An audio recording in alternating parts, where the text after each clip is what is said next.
Miami University and all Oxford community. I'm Mackenzie. And I'm Pearl, your co-host for tonight's show.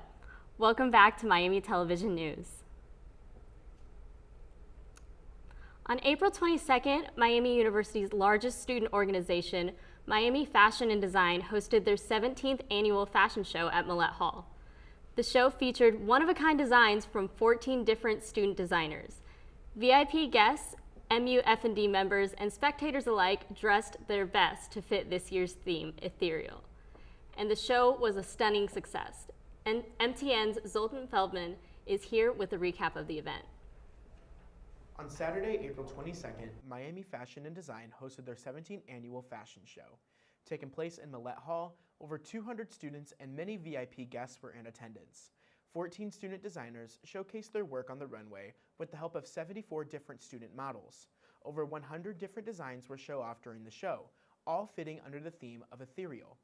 Ethereal means extremely delicate and light in a way that seems too perfect for this world, and the concept of being in a wonderful place and a paradise of happiness.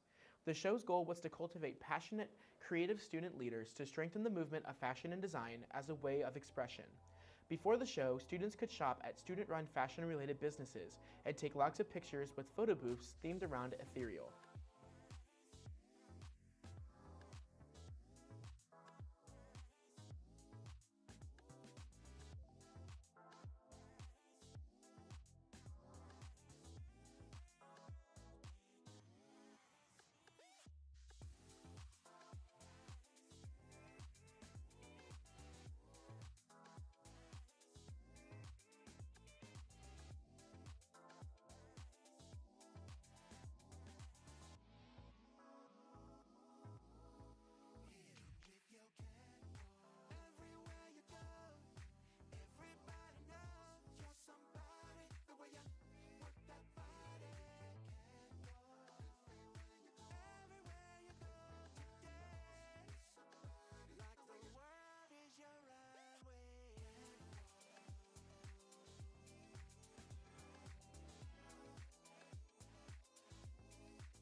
The show was a great success and ended off with a send-off to the senior designers and models. Last week, 2 Miami freshmen organized a protest in response to Senate Bill 83, which was introduced in the Ohio Senate on April 14th. The student organizers' goal was to educate students about what might happen if the bill was to pass and who on campus it would affect. Multiple media outlets from the surrounding area, including Cincinnati, made the trip to report on the event. The protest took place outside of Armstrong Student Center near Spring Street, meant to catch the attention not only of passing students, but of drivers passing through town as well. As of April 21st, Senate Bill 83 has been referred to the Committee on Workforce and Education. This means the bill will be put under review and could be put on the voting calendar. If it does not pass the committee, bill will not progress further.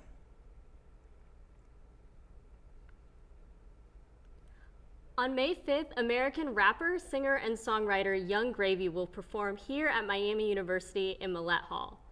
Gravy has gained mass popularity for his unique blend of old school hip hop and modern trap music, his humorous lyrics, and for his rap songs that sample from other famous hits. Some of his hits include Betty, which samples Rick Astley's Never Gonna Give You Up, and Mr. Clean, which samples the Chordettes' Mr. Sandman. Tickets for the event are still available, so be sure to visit Miami Activities and Programming's website to snag your tickets.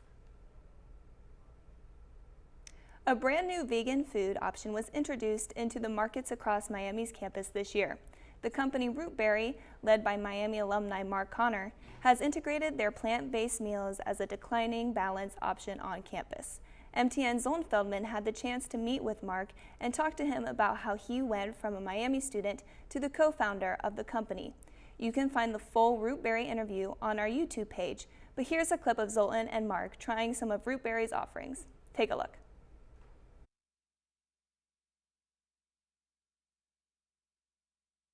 So there's about like 5 or 6 different options on campus at the moment that students can pick from. Yeah. Are there any like new products that students can be looking out for, like new recipes and things like that? So there are. I don't know if we're going to make it in time before everybody breaks this year, but I know they'll be back for the fall, and we'll be working on more for the fall. But we just launched a vegetable pad thai, which I love. Awesome. Really good. A Mediterranean bowl with a tricolor quinoa and brown rice and falafel and hummus and a tzatziki sauce, which is really good.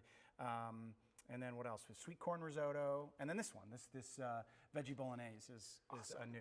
Thanks for saying the word again. I knew I was going to butcher it, but you pointed it out. So why don't we taste these a little bit? We want to show Miami students that they're edible and they're delicious. So I want to start with that mac and cheese because I think it looks the best. All right. So what can you tell me? Anything particular about the mac and cheese before we get into it? Yeah. Here's the thing I'm going to tell you about the mac and cheese. So if you are dairy sensitive or gluten sensitive, whatever range that is, then this is great.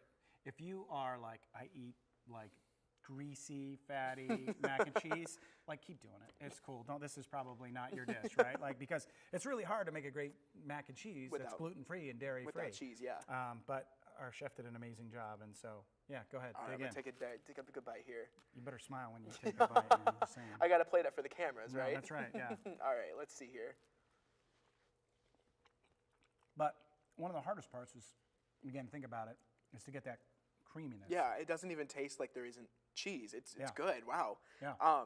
So that we can find on campus. Correct. We can also find this fajita bowl here on campus as well. Yep. So, fajita, you'd think chicken. Obviously, there's no chicken in here. So what's putting this aside from like a fajita dish that you'll get at like a Chipotle or Mexican restaurant uptown? Yeah, so I mean, beans are the center of the plate here, obviously, but it's just a vegetable-forward dish. And so for myself, before I started Rootberry, if I would just walk into Chipotle, I mean, I would get the chicken or the steak or, with the burrito and then everything else that gets skunked on top, right? And so this is a meal that's under 500 calories. Wow. That's, nutrient dense and tastes really good. That's the beauty of using real ingredients, right? Yeah, that's amazing. So, you wouldn't even look at that and think it's under 500 calories with how much No. stuff there is. I just Oh, made a don't mess. worry. Now we're really making a mess. That's, it's a party that way. Yeah. So there you go. All right, you can dig in, get the first No, bite, and I'll you. follow. I Oh, just wanna okay. stir it. Okay, I'll go right in the middle where everything's kind of laying There you go. together. Get all the good stuff. Let's see here. I'm gonna get a little bit of pepper, a little bit of beans. I mean, that tastes just like Chipotle, just without cheese or sour cream, of course. But you wouldn't even tell the difference. You could put that in a Chipotle bowl, and someone would try it and think it's straight out of the restaurant. That's amazing, and super healthy, super cheap. I've seen the prices in the markets and stuff. It's about like walking into a Chipotle. Exactly, right? and you get a full meal out of it too, which is amazing. And students can use their on-campus money, things like that, their dining plans to get it. So great solution. So this veggie, say the word for me again, the Bolognese. I think Italian, right? Like, So is this one available for students yet, or is that like one of the? I'm sorry, but it'll be here in the fall. Awesome. So yeah, this is with a basil pesto. There's some eggplant in there. This is a chickpea pasta, so that's where a lot of protein is also coming from. I mean, this is 24 grams of protein. So is the mac and cheese noodles chickpeas as well, or? No, that one is not a chickpea noodle. It didn't work as well with the sauce. Gotcha. So I mean, we try to find the right match. All right, I'm gonna get some eggplant in there too, and just try this out.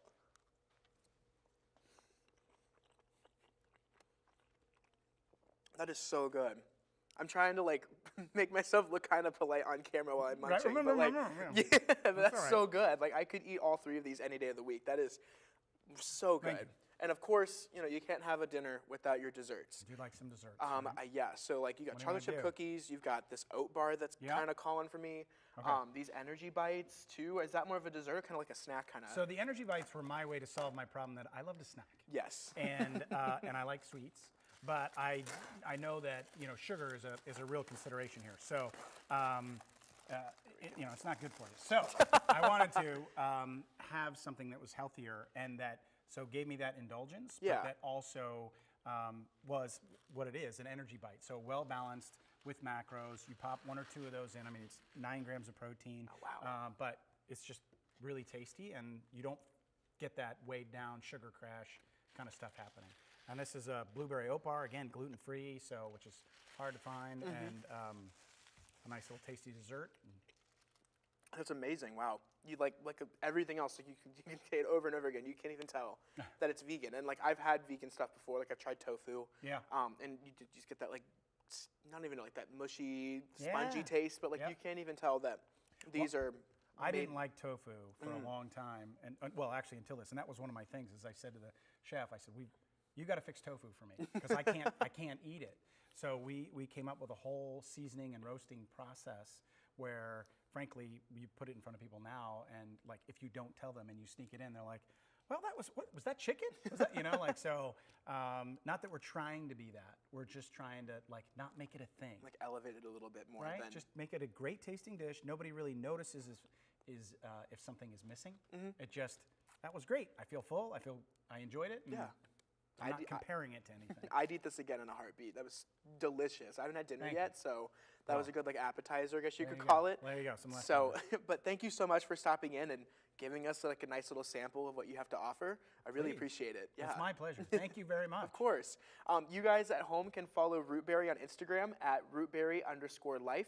And be sure to check out all of our Miami markets across campus and try some of these dishes yourself. Yes, please. Thank you. Thank you guys for watching. A brand new take on a traditional delivery app has launched in Oxford. Oxbucks takes the idea of food delivery services like DoorDash and Grubhub and puts an emphasis on supporting independent businesses. Developed through a collaboration between the company Keep It Indie and the business fraternity Pi Sigma Epsilon, the app aims to support local businesses by allowing users to place pickup orders while receiving exclusive discounts and rewards. The app plans on implementing an open tab feature that would work hand in hand with different bars in Oxford. Be sure to check out the app yourself by downloading it on the App Store or the Google Play Store. Many current and former students consider Bagel & Deli one of Oxford's most iconic restaurants, with over 90 menu items and unique names for each sandwich. The restaurant has become an integral part of Oxford culture. Bagel & Deli also offers a challenge for Miami students, seeing who can eat one of every bagel in just a year. But just how difficult is it? MTN's Zoltan Feldman interviewed senior Matthew Dampier, who is attempting to complete the challenge during his last year on campus. The city of Oxford and Miami University hold many traditions, but one tradition has the two working closely together. The very popular and famous Bagel & Deli shop is where this tradition lies. The tradition has Miami students attempt to eat over 90 bagels from the classic Bagel & Deli menu in just 1 year. The challenge has been taken on by countless students over the years, and I had the chance to meet senior Matthew Dampier in the middle of his challenge run. Going into senior year to here at Miami, I was looking for something to do, I guess, more traditions-wise. And the nice thing about being here at Miami is that you have traditions on campus and off campus. So this is just one of those like cool ones off campus that I was really interested in doing. I'd been to Bagel a few times throughout the past, my first 3 years. And I'd gotten around to a few of the different bagels, but I wanted to like get the full experience of what Bagel & Deli had to offer. So I thought I would, really stick to it, make an Instagram account to keep myself accountable and keep up to date with all the whole challenge. Matthew's goal is to finish the bagel challenge before the end of his senior year. If he's able to complete the challenge, he will receive an exclusive t-shirt only available to people who complete the bagel challenge in a year and get his picture on the walls of Bagel & Deli, putting him into bagel history for as long as the store operates.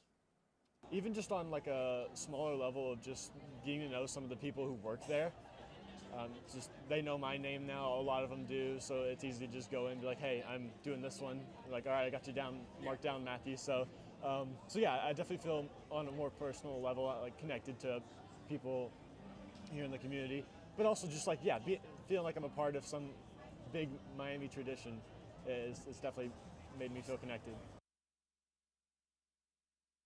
May 7th at 3:30 p.m. in Leonard Theater, located in Peabody Hall, Capstone Pictures will present the film Rewriting Mallory, starring Jonathan Irwin and Tamara Sanow. This film was created by an MJF senior capstone class, including 5 MTN members: Mackenzie Knorr, Ryan Fleming, Zoltan Feldman, Jonathan Myrow, and Hannah Lewis. All helped to create this short film. Admission is free. Be sure to help support your fellow peers. On Saturday, May 6th, Miami will add a new member to the Cradle of Coaches Plaza at Yager Stadium. Sean McVay, a graduate of Miami in 2008, is the head coach of the Los Angeles Rams, as well as the winning head coach in Super Bowl 56. McVay will be receiving a bronze statue alongside other Miami coaching greats. The ceremony is open and free to the public and begins at noon. This past week, Red Hawks infielder Rylan Zaborowski won MAC Player of the Week for this week of recognition. He batted .471 with 9 RBIs and 4 home runs. MTN member Andrew Relvis and myself sat down with him to talk about this honor and the rest of the baseball season.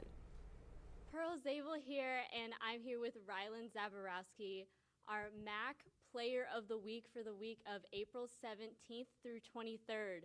Rylan, you've been killing it lately. This past week, you hit 4 home runs, 1 in each of the 4 games that were played, 1 being a extra inning walk-off home run against MAC rival Kent State, and 1 being a grand slam against Ohio State. So when you found out that you were MAC Player of the Week, who told you? How were you feeling? I was actually in the middle of doing schoolwork here in the media room, and I was just taking a little break on social media, and I saw that our hitting coach, Bailey Montgomery, tagged me in the photo, and right away I screenshot it, sent it to my parents, and I was really proud of that accomplishment, and I think my mom started to tear up a little bit. I'm not 100% sure, but I mean, I was honored to receive that reward. Yeah. So you're leading not only the team in home runs, but the MAC with 17. And you did an interview over the summer where you said you don't really try to hit home runs, you're more of a line drive hitter. What was the change there? I don't think there's really been any change. My hitting philosophy for the longest time has just been hitting line drives through the fence. And, you know, in BP, I try and keep the ball at a certain launch angle, just not super high in the air. And, you know, in the game, I feel like that translates to just, you know, hitting the ball hard on a line in BP. In the game, it'll translate to it just going over the fence. You know, I don't try and hit home runs, but I will admit for the walk-off home run, I was trying to do a little bit more than just hit a line drive. You know, my goal there was, you know, put something deep in the air with the wind blowing out to right center. And, yeah, I mean, I've been seeing the ball really well in the last couple weeks, and hopefully to continue just putting the ball on a line in a gap somewhere. Awesome, yeah. So being a collegiate athlete on the autism spectrum, and you have a pretty big platform, what does it mean to win MAC Player of the Week? Does it signify anything representing those that have autism? I mean, I just play with that across my chest, showing everyone that, you know, just because I have a minor disability doesn't mean that, you know, you have to hold me back from something that I love. And, you know, the news at a young age to some parents can be hard at first, but, you know, through the years, if that, you know, person on the spectrum finds something that, you know, they're really skilled at, or the parents see it, I think the parents should let them continue to do it.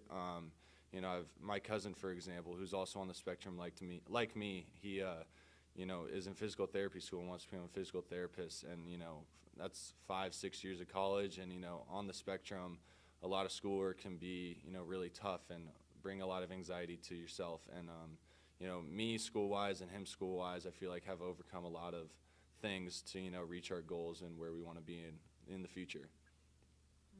Awesome, yeah. So I've seen a lot of energy lately within the dugout. You guys have been playing some good ball lately. Is there anything, like, what got the energy going? Is there any, like, key players that are helping you and others that are, you guys have been tearing the leather off the ball lately? Yeah, you know, starting a couple weeks back, we really found it as an offense, and, you know, people that I've really talked to a lot, Zach McDonald, Cooper Weiss, Dylan Baker, we've all just, you know, put a plan out there to keep producing like we have been. And, you know, the end of the season coming up, you know, we still see that we have a shot at making the MAC tournament. And, you know, we just got to keep talking every day, you know, making sure we're on the same plan, and hopefully it'll all figure itself out. Yeah, absolutely. You guys should come out for the last home series this weekend against MAC rival Akron, the Akron Zips. Ryland, the last home series, how excited are you? What are you looking forward to? I'm just looking forward to compete with all my teammates again and hopefully win a series. You know, I feel like we're in a good spot right now, especially with our pitching staff and our offense. And, you know, they've been clicking really well lately together. And, yeah, hopefully not only winning a series, but, you know, our goal is to sweep and, you know, put us back in more of a good chance, or putting us in a better chance to make the MAC tournament, hopefully make a huge comeback here soon. Absolutely.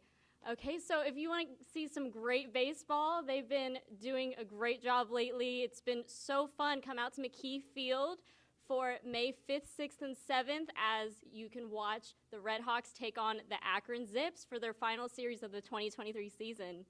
I'm with Ryland Zabrowski, MAC Player of the Week. I'm Stephen Pepper here with Red Hawk Sports. There's a developing story out of the women's basketball program from this weekend. Last Wednesday, head coach Diuna Hendricks left fans surprised with the resignation. She cited competitive reasons as to why she left the team. However, The Athletic reported on Friday that Coach Hendricks stepped down due to an investigation revealing intimate text messages exchanges with another player. A string of 180 messages over an 11-day period were discovered, including Hendricks writing messages such as, quote, "You are my baby," and, quote, "I can't wait to squeeze you." In one exchange, the former coach referenced a married couple and said to the one player, quote, "Doing this with you openly would be more than ideal." Hendricks has yet to comment on the report. For more updates on the situation, check out the Miami Student. As the spring sports section comes to a close, so does the academic semester. However, student organizations across campus are transitioning to new executive positions and getting ready for the next school year. Before handing it back over to Mackenzie and Pearl, MTN's Jonathan Myro spoke to the founder, president, and graduating senior of the Guitar Club, Jake Zeikerman, about how he hopes the on-campus organization he created will continue without his leadership. How did Guitar Club start? It's a long process. You got to go through some rabbit holes to get to starting a club at Miami University. But the premise of starting Guitar Club was just getting to school here, and I was a aspiring musician with some background playing guitar, but not much. And I was looking for a club to join where I could learn how to get better at guitar, and also find just a group of people that are interested in music and playing music. And when I got here, there was not a guitar club. There was not even a related club really to learning about guitar or expanding your the music community. So that became my little side mission freshman year, starting it up, and started as just an idea in my first semester here, and built up the Facebook page, and I started talking with the SEAL ambassadors about how do I start a club, wrote the Constitution, a bunch of the requirements that are needed to get a club going here at the university. That was all done in my first semester here, and then we started meeting very small scale, just about 4 or 5 of us in Armstrong Student Center. And it was myself, we had our advisor, Brian Kirkmeyer, who's been along helping us out throughout this entire process, and also my friend Xander King, who was the treasurer at the start. And we kind of built it all up from there, and now it's grown into this. Guitar Club's a very inclusive and fun environment. It's a place for people to enjoy music, listen to music, play music. Repeated myself a little bit, but the motto is play, learn, listen. And it's about as simple as that. You come here, you play music, you talk to people, and you learn about people, music, and backgrounds, and then you just listen. You hang out, you listen to music. So it's a very inclusive environment for musicians of any skill level, just looking for a place to be themselves and listen to the sonic arts, man. That's all it is. It's a very laid back atmosphere where if you like music and you appreciate it, this is a place where you can belong, and we would love to have you here. The club doesn't require skill to be involved. It just requires having a passion. We also provide the opportunity for aspiring musicians to be in performance atmospheres. So we host performance events, large-scale performance events, small-scale performance events, and open mic opportunities weekly and throughout the semester for people to perform that are looking for practice and or stages to showcase their skills. That's another. First of all, just being there and attending is a beautiful thing. Live music is one of the most beautiful things in the world. And the ability to just listen to people express themselves and create music is fun, it's relaxing, it's emotionally enthralling. And that's one reason to participate in open mic nights and Battle of the Bands. The other reason is that if you're a young musician looking for opportunities to perform, it's a fantastic opportunity that every week you have a place that you can go and you can play some music and practice and mess up and be supported throughout the entire process. That's what the open mics do. And then throughout the whole semester you practice and you build up your confidence, then you can get to this Battle of the Bands where we have no discrimination towards anybody that wants to participate. You show up and we give you an audience. We promise you an audience of people to listen to your music and hear you express yourself, regardless of who you are or your background. It's been a big part of my life for the past 4 years, and I'm so grateful for the people that are a part of it, and what I've learned and how I've grown from being part of it. And there's a lot of things that I'm proud of for my role in the club, but more that I'm grateful for from what it's given. And that's the big takeaway from it. So if you are looking for a community, Guitar Club can be that for you, especially if you love music and you want to just grow as a person and a musician. The weekend following finals starts a weekend of graduation here at Miami.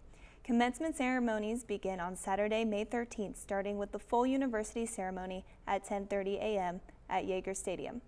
Divisional ceremonies start later in the day on Saturday and continue into Sunday morning. To support our fellow graduates in the MJF department, be sure to be at Millett Hall on Saturday, May 13th at 4 p.m. for the College of Arts and Science commencement ceremony. As is tradition, MTN would like to take a few moments to recognize our senior members who will be graduating next week. These seniors have dedicated countless hours to MTN, and we couldn't be prouder of them. Starting with Hannah Horsington, who has served as co-president of MTN since fall 2020. Will be graduating with degrees in journalism and international studies and a minor in anthropology. She's also earned MJF Departmental Honors and a Senior Service Leadership Award for service to the community. Hannah joined MTN her first semester on campus and never looked back. After graduation, she will be moving to Salt Lake City, Utah to work as a morning news producer for KSTU TV Fox 13. Zoltan Feldman has served as the technical director and editor for the past 3 years. He will be graduating with degrees in media and culture and English creative writing. Zoltan has earned MJF departmental honors as well through his many efforts in the department and time spent in MTN. Zoltan joined MTN the fall of his freshman year before he declared a major in MJF. MTN helped Zoltan find his passion for media production and has led him to his new career. After graduation, Zoltan will be working in Cincinnati as a full-time news producer at Cincinnati Fox 19. Ryan Fleming, who has served as the chief videographer and social media manager of MTN, will be graduating with degrees in psychology and film studies. He plans to continue studying film in Glasgow after graduation. Edward Ozark joined MTN last fall as a contributor to the sports section. He will graduate as an honors student with degrees in journalism and history. MTN paved the way for Edward to gain the skills needed to start a career in TV news. He is moving to Greensboro, North Carolina to work as a producer at WFMY News 2. Charlotte Waldron will graduate magna cum laude with a degree in English and minors in political science and creative writing. She joined MTN in the fall and has been an anchor and interviewer in addition to filming during the shows. Charlotte is moving to Washington, D.C. to work as a press assistant in the United States Senate. To learn more about our seniors, see some graduation pictures, or leave them a comment wishing them well, check out our Instagram account at MiamiMTN next week. Thank you for tuning in tonight and all of our shows this semester. MTN will be back next fall with more campus and Oxford news. I'm Pearl. And I'm Mackenzie. Don't forget to follow us on Instagram and TikTok at MiamiMTN. If you're interested in joining MTN next fall, DM us to join the team.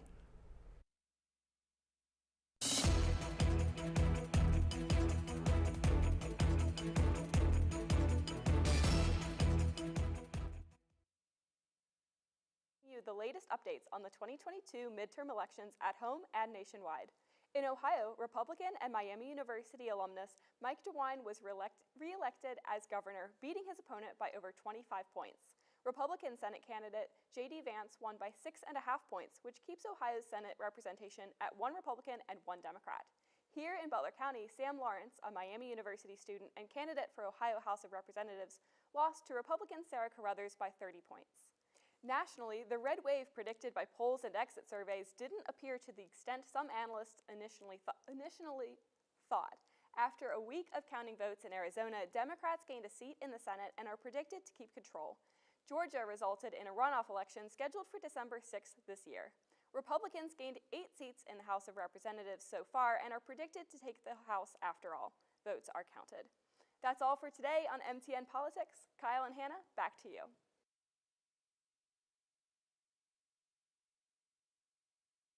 Thanks, Charlotte. The student-run organization Stage Left put on the musical Percy Jackson the Lightning Thief, November 10th through 12th in Wilkes Theater. Starring Kit Gladio as Percy Jackson, the musical was a creative interpretation of Percy Jackson with some twists that kept the audience laughing. The show was so successful that it sold out on the last day.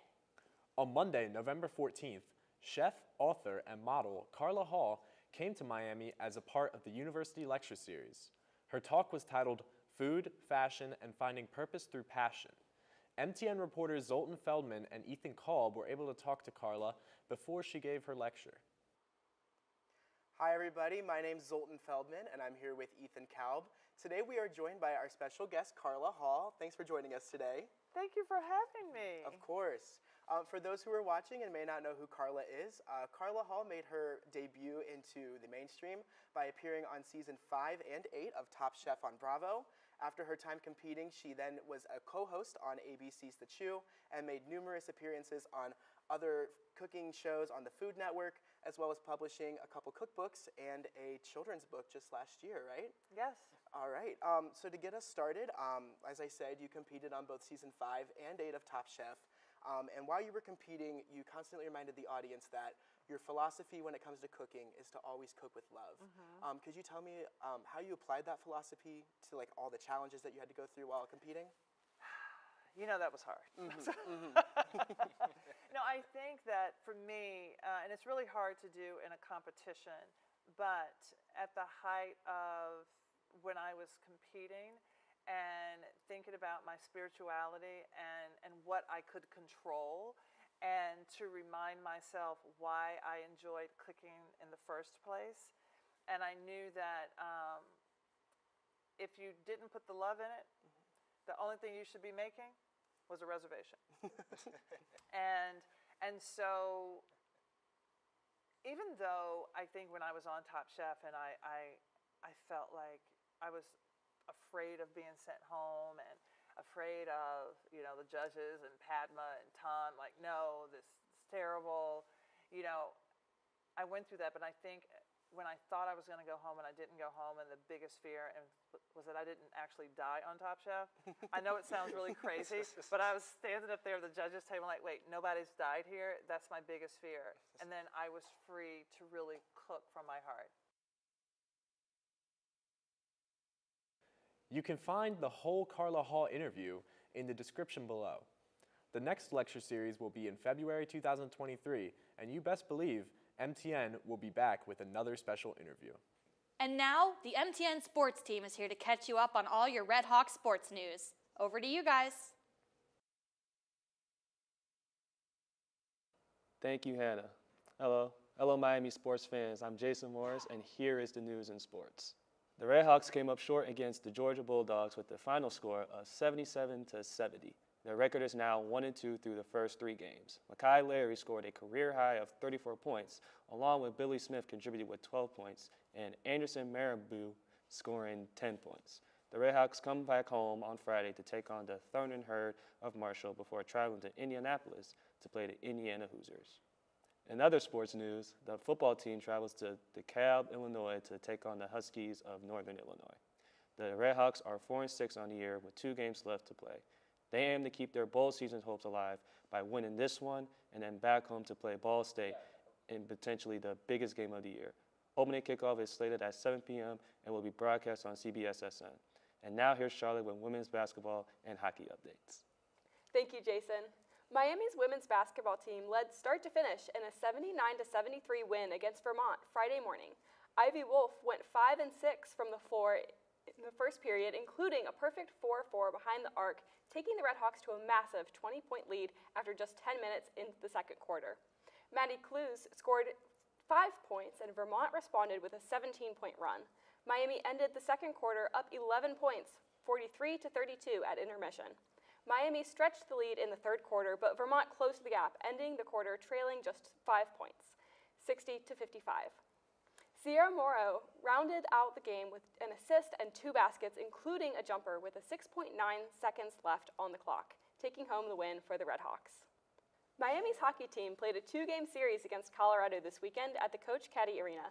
The Redhawks scored first with a goal by Red Savage in the second period, his 4th of the season, but Colorado tied it up again. Ludwig Pearson made 35 saves, leading him to be named the first star of the game, followed by Savage as the second star.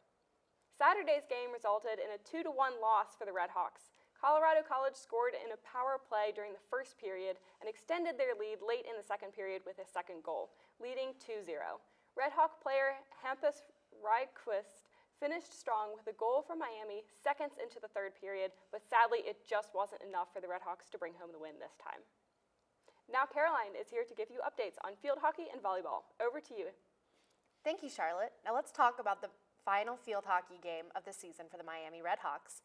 The girls competed against Northwestern University last Friday in the NCAA tournament, and both teams put up one tough fight, holding the score at 0-0 for the first 2 quarters. But then, in the third, Northwestern scored on a penalty, taking the lead 1-0. They held on to this lead until just 5 minutes into the final quarter, when sophomore Reese Morin made the score 1-1 with the assist of Claudia Negret Garcia. The game remained tied through the final quarter, sending the teams into overtime. Both teams holding strong during this time, so much so that it took 2 overtime periods to finalize the game. During the final shootout, Northwestern was successful on their final attempt, and Miami was unable to convert, dropping the score 2-1, leaving Northwestern the victor. Congrats to the players for making it to the tournament and putting up a strong fight. Moving into volleyball for the Redhawks, we had a game Saturday against Akron University. The game went 22-25 in the first set, 23-25 in the second, and a final score of 10-25 in the final set, leaving Akron as the winner. We had put up a fight with Lydia Harper, a sophomore